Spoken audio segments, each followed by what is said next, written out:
ایک उस तरह की तकसीम हो जाएगी जो पाकिस्तान मुतहम्मल नहीं है।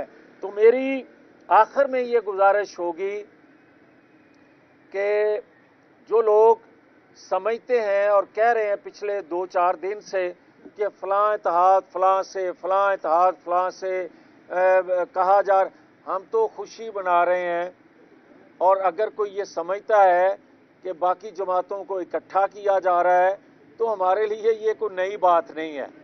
मुस्लिम लीग ने हमेशा वो 2013 हो, वो 97 हो, वो 90 की दहाई हो, उसमें मुस्लिम लीग नून ने 2/3 अक्सरियत सिंगल मुस्लिम लीग के प्लेटफॉर्म पे हासिल की।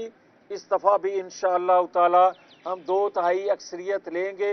हमें खुशी है ख़ास तौर पर पंजाब भर में कि हर जमात अपने अपने प्लेटफॉर्म से इलेक्शन लड़ने की ख्वाहिश करना शुरू कर दी है।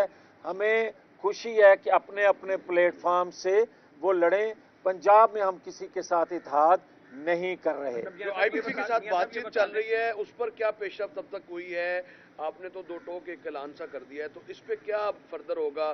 क्योंकि सीट एडजस्टमेंट की बात हो रही थी, काफ लीग के साथ भी ऑलमोस्ट मामला तय है। सालिक हुसैन का इस हवाले से बाकायदा वो बयान भी आ चुका हुआ है कि मामला जिस बयान को आप कोट कर रहे हैं सालिक साहब के, उन्होंने खुद कहा कि हमारी गपशप हुई है नवाज शरीफ साहब की आमद पे, उन्होंने सेहत के हवाले से पूछा था, तो हमारा मुस्लिम लीग नून के साथ सीट एडजस्टमेंट नहीं है।